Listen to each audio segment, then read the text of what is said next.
രാഹുൽ ഗാന്ധി തീരെ മോശക്കാരനെന്ന് എനിക്ക് അഭിപ്രായമില്ല. അയാൾ കഴിവും ഒക്കെ ഉള്ളൊരു മനുഷ്യനാണ്. പക്ഷേ പുള്ളി പ്രസിഡൻ്റായ സമയം തീരെ പറ്റിയില്ല. മനസ്സിലായില്ലേ?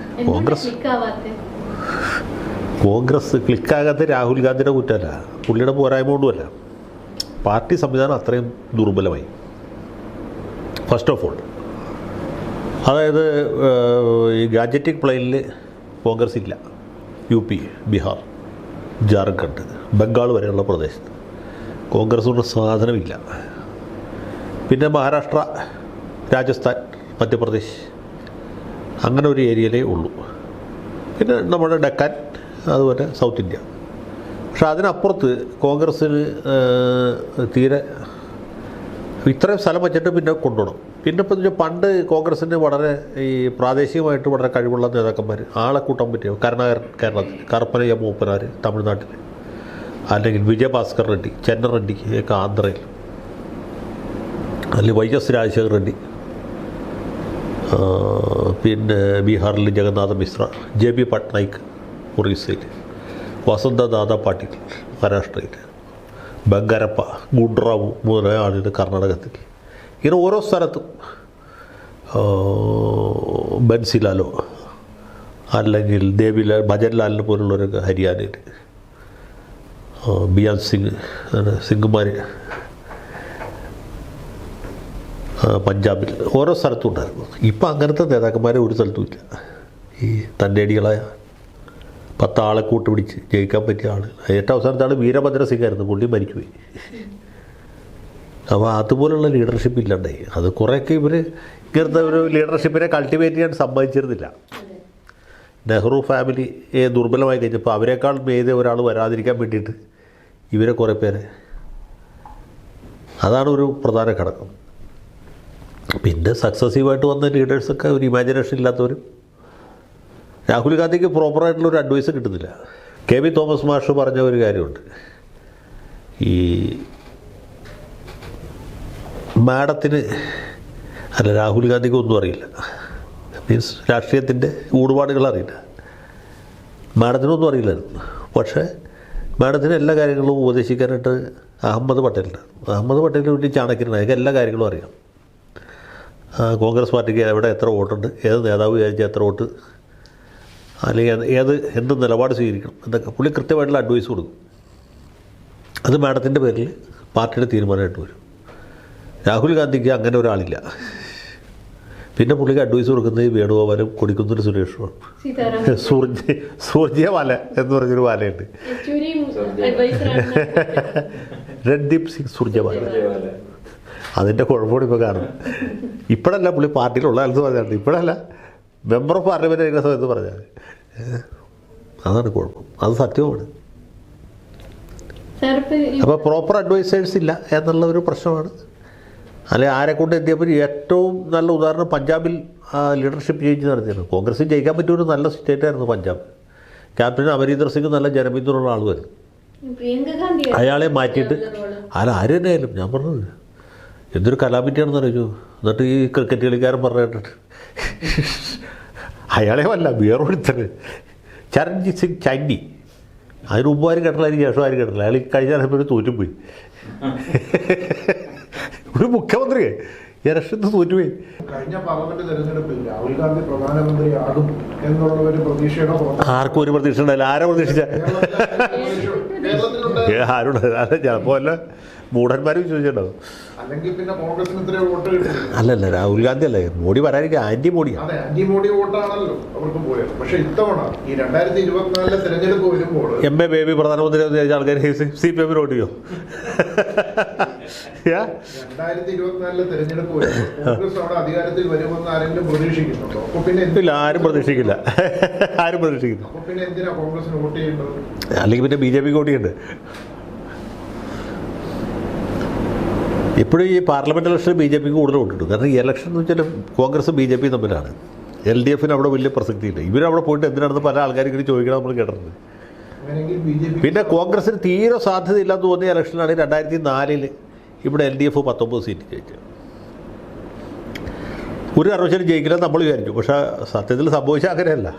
ഇടയ്ക്ക് ചില ഫോട്ടോകളും വാർത്തകളും ഒക്കെ വന്നതെന്ന് പറഞ്ഞാൽ താങ്കൾ RSSന്റെ പരിപാടിയിൽ പങ്കെടുത്തു, അവരുടെ തന്നെ പ്രത്യേക പരിപാടികളായ രാഖി കെട്ടൽ തുടങ്ങിയ ചടങ്ങുകളിൽ പങ്കാളിയായി എന്നുള്ളത് അതെങ്ങനെയാണ് സംഭവിച്ചത്? രാഖി കെട്ടുന്ന പരിപാടി നമ്മുടെ വീടിൻ്റെ അടുത്തുള്ള അമ്പലത്തിൽ നടന്ന പരിപാടിയാണ്. പക്ഷെ അത് RSS ചെയ്യുന്നതാണ്. ഞാനിങ്ങനെ EK സുനിയുടെയും AP സുനിയുടെയും ലീഗിൻ്റെയും പാണക്കാട് തങ്ങളുടെ ബിരിയാണി ഇരുന്ന പടം ഉണ്ട് കാണിച്ച. അതിനർത്ഥം ഞാൻ ലീഗാണെന്നാണ്. നല്ല കാര്യം. ബിരിയാണി തിന്നുന്നത് രാഖി കെട്ടുന്നതും ഒന്നാണ്. ഇതൊക്കെ ഒരു ചടങ്ങല്ലേ. ലീഗിൻ്റെ ഇപ്പം നാളെ ഇബ്രാഹിം കുഞ്ഞിൻ്റെ പരിപാടിയുണ്ട് ഗേറ്റ് വേ ഹോട്ടൽ. ഞാൻ പങ്കെടുക്കുന്നുണ്ട്. കൂടെ കുഞ്ഞാലിക്കുട്ടിയുണ്ട്, സലാമുണ്ട്, തങ്ങളുമുണ്ട്. ഇബ്രാഹിം കുഞ്ഞോട് വളരെ കളങ്കിതനായിട്ട് അറിയപ്പെടുന്ന ഒരു നേതാവുള്ളൂ. ബാക്കിയുള്ളവരൊക്കെ പുണ്യാളന്മാരാണ്. ഇതോടും ബന്ധപ്പെട്ട ഒരു സംശയം കൂടെ, ഈ RSSനോടുള്ള ജയശങ്കറിന്റെ നിലപാട് എന്താണ്? RSS ശരിക്കും അൾട്രാ നാഷണലിസം മുന്നോട്ട് വയ്ക്കുന്ന ഒരു പ്രസ്ഥാനമാണ്. സാമുദായമല്ല അതിൻ്റെ അകത്ത്. അതിനേക്കാളും തീവ്ര ദേശീയത. ഹിറ്റ്ലർ മറ്റേ മുസോളിനി ഇറ്റലിയിൽ മുന്നോട്ട് വെച്ച അതേ സ്ഥാനമാണ്. ഇതൊരു ഫാസിസ്റ്റ് സംഘടനയാണ് എന്നുള്ള ഒരു ഇതുണ്ട്. അതാണ് ഫാസിസം. ഫാസിസം എന്ന് പറഞ്ഞത് മതത്തിൻ്റെ അടിസ്ഥാനത്തിലല്ല, ഹിന്ദുത്വം അല്ല അതിൻ്റെ അടിസ്ഥാനം, തീവ്ര ദേശീയതയാണ്. അത് ഞാൻ എപ്പോഴും പറഞ്ഞതല്ലേ, തീവ്ര ദേശീയതയ്ക്കാണ് ഫാസിസം എന്ന് പറഞ്ഞത്. അത് തന്നെയാണ് നാസിസത്തിൽ കുറച്ച് റഷ്യലായിട്ടുള്ളൊരു സാധനം കൂടി അതിൻ്റെ അത് ചേർത്തു എന്ന് മാത്രം. ബേസിക്കലി ശരിക്കും മുസോളിനിയാണ് ഫാസിസം. ഇറ്റലിയാണ് എല്ലാം എന്നുള്ളതാണ് എൻ്റെ. Italy first. മാത്രമല്ല ഈ രാഷ്ട്രസങ്കല്പമാണ് ഇവരുടെ രാഷ്ട്രമുള്ളത്, ഹിന്ദു രാഷ്ട്രം. രാഷ്ട്രം ഒരു വലിയ വൃക്ഷവും വ്യക്തികൾ അതിൻ്റെ ഇലകളുമാണ്. ഇലകൾ കൊഴിഞ്ഞു പോകും, പക്ഷേ വൃക്ഷം നിലനിൽക്കും. അതാണ് അതിൻ്റെ മുസോളിനിയുടെ പ്രിൻസിപ്പിൾ. അതുകൊണ്ട് ഓരോ ഇറ്റാലിയൻ പൗരനും ഇറ്റലിക്ക് വേണ്ടി സ്വയം സമർപ്പിക്കുക. War is to man what maternity to woman എന്നുള്ളതാണ്. പെർപ്പച്വൽ വാർഫെയറിലാണ് അവർ വിശ്വസിക്കുന്നത്. ഇതേ സാധനം തന്നെയാണ് സ്പെയിനിൽ ഫ്രാങ്കോ നടപ്പിലാക്കി.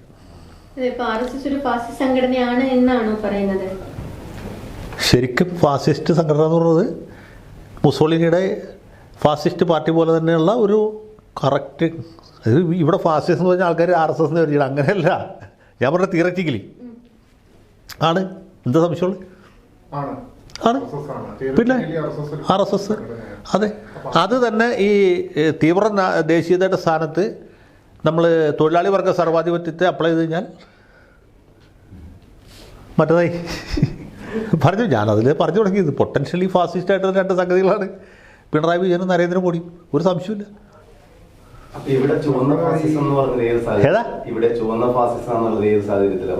ചുവന്ന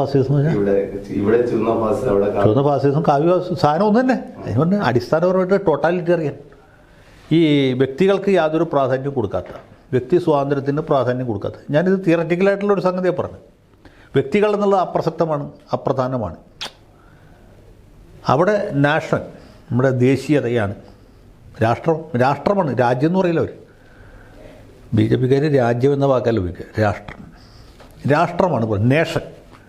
മറ്റിടത്ത് പാർട്ടിയാണെങ്കിൽ വർക്കിംഗ് ക്ലാസ്സാണ്, ക്യാപിറ്റലിസത്തിനെതിരായിട്ടുള്ള നമ്മുടെ ഡിക്റ്റേറ്റർഷിപ്പ് ഓഫ് പ്രോളിറ്റേറിയറ്റ് എന്ന് പറഞ്ഞ പോലത്തെ ഒരു സാധനമാണ്. കൺസെപ്റ്റിൽ ചെറിയ മാറ്റമുള്ളൂ, പക്ഷേ സംഗതി അടിസ്ഥാനപരമായിട്ട് രണ്ടും ഈ ഏകാധിപത്യപരമാണ്.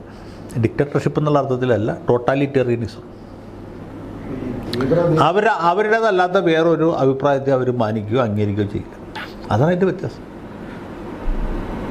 ഇതിൽ ഈ ഫാസിസ്റ്റുകൾ തീവ്ര ദേശീയത മാത്രമല്ല, അന്യമതസ്ഥരോടും പ്രത്യേകിച്ച് ന്യൂനപക്ഷങ്ങളോടും ഇന്ത്യൻ സാഹചര്യത്തിലാണെങ്കിൽ മുസ്ലിങ്ങളോടും ക്രിസ്ത്യാനികളോടുമുള്ള അസഹിഷ്ണുത അത് ഇന്ത്യയിലെ കമ്മ്യൂണിസ്റ്റ് പ്രസ്ഥാനങ്ങൾക്കുണ്ടോ? അങ്ങനെ രണ്ടുപേരെ ഇക്വേറ്റ് ചെയ്യാൻ കഴിയും? ഇതിൻ്റെ സംഗതി ഞാൻ പറഞ്ഞത് രണ്ട് രീതിയിലുള്ള സാധനങ്ങളാണ്.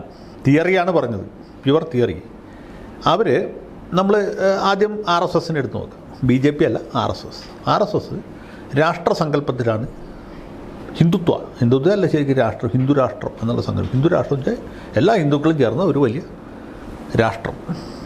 അതിൽ മൈനോറിറ്റീസിൻ്റെ സ്ഥിതി അവർ മിക്കവാറും പുറമ്പോക്കിലാണ്. അവർ ഇതിനെ അംഗീകരിച്ച് മുന്നോട്ട് പോകുകയാണെങ്കിൽ മുന്നോട്ട് പോകാം, അത്രേ ഉള്ളൂ. മാത്രമല്ല ഇത് RSSൻ്റെ മുസോളിനിയുടെ പ്രിൻസിപ്പിൾ കണ്ടിട്ടാണ് ഇവിടെ ഇത് അഡോപ്റ്റ് ചെയ്തത്. ഒരു സംഘം അതിനൊരു തിയററ്റിക്കൽ ബേസ് ഉണ്ടാക്കിയത്. അതാണ് അതിൻ്റെ അടിസ്ഥാനപരമായിട്ടുള്ള സംഗതി. കമ്മ്യൂണിസത്തെ സംബന്ധിച്ചിടത്തോളം അപ്പോൾ അതിൽ മൈനോറിറ്റീസിൻ്റെ സ്ഥിതി എന്ന് നമുക്ക് മനസ്സിലായില്ലേ. ഇത് തന്നെ നമ്മൾ ചൈനയിൽ അപ്ലൈ ചെയ്ത് നോക്കാം. അവിടെ എന്താ സ്ഥിതി? കേരളത്തിലെ CPM CPI കാര്യമല്ല ഞാൻ പറഞ്ഞത്. ഇവിടെ ഒരു ജനാധിപത്യ സംവിധാനത്തിലാണല്ലോ പ്രവർത്തിക്കുന്നത്. അതിന് ഒരുപാട് പരിമിതികളുണ്ട്. അവിടെ സ്വതന്ത്രമായിട്ട് അഭിപ്രായം പറയുന്ന ആളുകളുടെ Tiananmen സ്ക്വയറിൽ എന്ത് സംഭവിച്ചു? അല്ലെങ്കിൽ മൈനോറിറ്റീസിനോട് വലിയ സ്നേഹം പ്രകടിപ്പിക്കുന്ന ഇവിടുത്തെ കമ്മ്യൂണിസ്റ്റുകാർ ചൈനയിൽ എന്താ ചെയ്യുന്നത്? ജിങ്ജിയാങ് പ്രവിശ്യയിൽ ഹാൻ വിഭാഗത്തിൽപ്പെട്ട ചൈനക്കാരുമുണ്ട്, ഉയ്ഗൂർ വിഭാഗത്തിൽപ്പെട്ട മുസ്ലിങ്ങളുമുണ്ട്. മുസ്ലിം ആയതുകൊണ്ടല്ല, അവർ ഇവൻ്റെ മേൽക്കോയ്മ അംഗീകരിക്കാത്തതുകൊണ്ടാണ്. സംഭവം മനസ്സിലായോ? മൈനോറിറ്റി മെജോറിറ്റി അല്ല അവിടുത്തെ പ്രശ്നം. ഇതിവൻ്റെ മേൽക്കോയ്മ അംഗീകരിക്കാത്ത ഒരാൾക്കും ചൈനയിൽ നിലനിൽക്കാൻ പറ്റില്ല. സിമ്പിൾ ലോജിക്കല്ലേ? അതിന് ഫാസിസം എന്നല്ല നമ്മൾ വേറെ എന്ത് പേരിട്ടാലും, ഫാസിസം, നാസിസം, കമ്മ്യൂണിസം അല്ലെങ്കിൽ വേറെ എന്ത് താലിബാനിസം എന്നുള്ള പേരിനല്ല കാര്യം. പറഞ്ഞു മനസ്സിലായി? ഇതിനെ വേണമെങ്കിൽ ഹിന്ദു താലിബാൻ എന്നോ മറ്റേ മുസ്ലിം RSS എന്ന് വിളിച്ചാലും വലിയ വ്യത്യാസമില്ല. സംഗതി ഒന്നാണ്. എന്താണ്? അടിസ്ഥാനപരമായിട്ട് ജനാധിപത്യ വിരുദ്ധമാണ്. അതാണ് പ്രശ്നം. രണ്ട് ഫാസിസ്റ്റ് സംഘടനകളാണ് എന്ന് തന്നെ പറയാമോ? തിയററ്റിക്കലി പ്രാക്ടിക്കലിയും അതുപോലെ തന്നെ സംഭവിക്കും. ഇപ്പം തന്നെ ഇപ്പോൾ ഈ രണ്ടാം പിണറായി സർക്കാർ വന്നപ്പോൾ മറ്റ് പാർട്ടിക്കാർക്കൊക്കെ പ്രവർത്തിക്കുന്നതിന് തടസ്സം വന്നില്ലേ? ഇവിടുത്തെ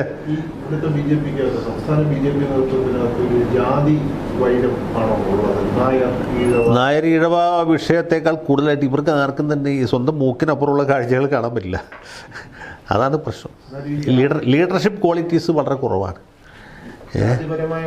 ജാതിപരമായിട്ടുള്ള ഒരു ഘടകം ഉണ്ടായിട്ടത്. പക്ഷേ ജാതി മാത്രമല്ല, ജാതിയേക്കാൾ അതീതമായിട്ട് ഈ വ്യക്തികൾ തമ്മിലുള്ള സ്പർദ്ധയാണ്. മനസ്സിലായില്ലേ? BJP പണ്ട് മുരളിയുടെ ഗ്രൂപ്പ്, കൃഷ്ണദാസിൻ്റെ ഗ്രൂപ്പ്, ഇങ്ങനെ 2 ഗ്രൂപ്പായിരുന്നു. ഇപ്പം അതുപോലെ നമുക്ക് പറയാൻ പറ്റില്ല. മനസ്സിലായില്ലേ? ഒരു കാരണവശാലും എന്നെ തലണ്ടമ്മാവാൻ ഞാൻ നന്നാവില്ല എന്ന പഴയ പ്രിൻസിപ്പിളാണ്.